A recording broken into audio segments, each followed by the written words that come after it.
అవినీతి అంశంపై శాసనసభలో ప్రత్యేకంగా చర్చించేందుకు సిద్ధమని ముఖ్యమంత్రి చంద్రబాబు స్పష్టం చేశారు.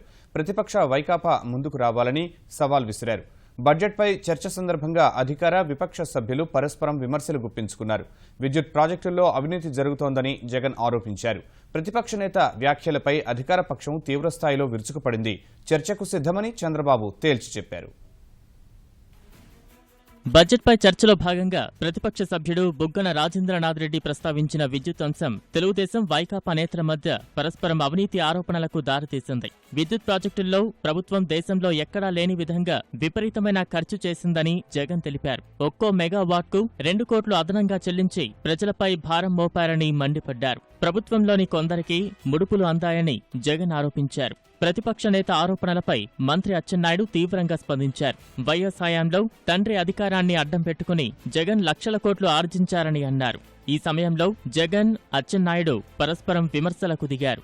పక్కన తెలంగాణలో 4.46 కోట్ల పర్ మెగావాట్ చేశారు. గుజరాత్ లో 4.76 కోట్లకు చేశారు. ఇక్కడ మాత్రం మీ హయాంలో 6.35 కోట్లు పర్ మెగావాట్ కృష్ణపట్నం, 5.86 కోట్లు పర్ మెగావాట్ పీటీపీఎస్. క్విట్ ప్రోకో అర్థమేది అదేదో నా దగ్గర నుంచి వచ్చిందని చెప్తున్నారు. ఇక్కడ ఒకటి చెప్పాలి అధ్యక్ష, నేనే అధ్యక్ష బ్లాక్ మనీ తీసుకొని సూట్ కేసుల్లో పెట్టుకొని ఆడియో టేపుల్లో వీడియో టేపుల్లో దొరికేట్టుగా ఎమ్మెల్యేలు కొనుగోలు చేసింది నేనే అధ్యక్ష. బ్లాక్ మనీ సిబిఐ 11 కేసులు పెట్టిన తర్వాత ఎన్ఫోర్స్మెంట్ డైరెక్టరేట్ 43,000 కోట్ల రూపాయలు జప్తు చేసిన మాట వాస్తవమా కాదా ఆయన చెప్పాలి అధ్యక్ష. ఎక్కడ మాట్లాడలేదు ఆ విషయం.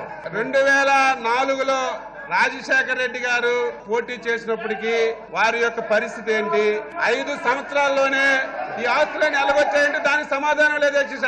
అచ్చెన్నాయుడు గారి దగ్గర నుంచి చంద్రబాబు నాయుడు వరకు అందరికీ ఒక ఛాలెంజ్ చేస్తున్నా. 43,000 కోట్లని మీరు అంటున్నారు కదా, దాంట్లో 10 పైసలు భాగం మీరు ఇస్తారేమో చెప్పండి. నా ఆస్తులు ఆడ కావాలంటే సంతకాలు పెడతారు. రెడీనా?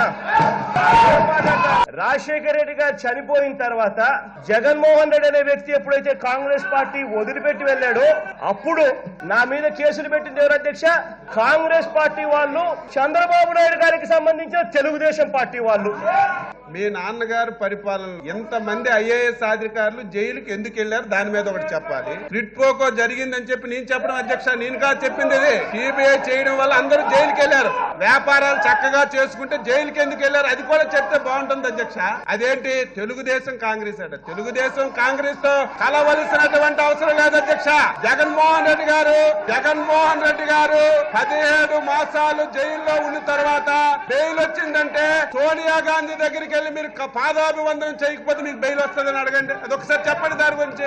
సభలో ప్రతిపక్ష సభ్యుల ప్రవర్తనపై చంద్రబాబు తీవ్రంగా మండిపడ్డారు. క్రమశిక్షణగా వ్యవహరించాలని సూచించారు. చంద్రబాబు ప్రసంగిస్తున్నప్పుడు వైకాపా సభ్యులు సభాపతి పోడియం వద్దకు చేరుకుని ప్రభుత్వ వ్యతిరేక నినాదాలు చేశారు. ప్రతిపక్ష సభ్యుల తీరును తప్పుపట్టిన చంద్రబాబు బడ్జెట్పై చర్చ తర్వాత అవినీతిపై ప్రత్యేకంగా చర్చించేందుకు సిద్ధమని స్పష్టం చేశారు. నేను వార్నింగ్ ఇస్తున్నా ఈ సభ్యులకి, ఇది పద్ధతి కాదు. నోటికొచ్చేట్టు మాట్లాడితే ఇది హుందాతనం కాదు. నిలబడుకొని నోటికొచ్చేట్టు మాట్లాడితే వీళ్ళు మాట్లాడితే నేను చాలా బాధపడుతున్నా. వీళ్ళు ఎట్లా తయారయ్యారంటే దశ, కొంతమంది నేరస్తులందరూ కలిసి ఇక్కడికి వచ్చారు. వీళ్ళు ఏదో ఒక గొడవ పెట్టుకోవాలని ప్రయత్నం చేస్తున్నారు. మేము ఎంతో సంయమనం పాటిస్తున్నాం. నేను అందుకని మిమ్మల్ని రిక్వెస్ట్ చేస్తున్నా, వీళ్ళ నియంత్రణ చేయాల్సిన అవసరం ఉంది. కాబట్టి మీడియా పాయింట్ కూడా మార్షల్స్ పెట్టండి. వీళ్ళ రౌడీజం ఇక్కడ జరగదు. అవినీతి పైన చర్చ చేయాలంటే దిశ, నేను వీళ్ళ పార్టీకి ఒక సవాల్ విసురుతున్నాను. అవినీతి పైన చర్చ చేయాలి. మీరేం చేశారో మేమేం చేశామో చర్చకు సిద్ధంగా ఉన్నాం. అపోజిషన్ సిద్ధంగా ఉన్నారు. మీరు కనుక్కోండి. మీ దగ్గర డాక్యుమెంట్స్ పెట్టండి, మా దగ్గర డాక్యుమెంట్స్ పెడతాం. ఏం మాట్లాడతారా మీరు? విద్యుత్పై చర్చ సందర్భంగా మంత్రి అచ్చెన్నాయుడు జగన్ను ఏకవచనంతో సంబోధించారు. అభ్యంతరం వ్యక్తమవగా వెనక్కి తీసుకున్నారు. రాజమహేంద్రవరం శాసనసభ్యుడు గోరంట్ల బుచ్చయ్య చౌదరి విపక్ష సభ్యులను ఉద్దేశించి వాడిన సామెతపైన వాదోపవాదాలు జరిగాయి. వైకాపా సభ్యుడు కొడాలి నాని వాడిన పదాలపైన అభ్యంతరాలు వ్యక్తమవగా వెనక్కి తీసుకుంటున్నట్లు ప్రకటించడంతో వివాదం సద్దుమణిగింది.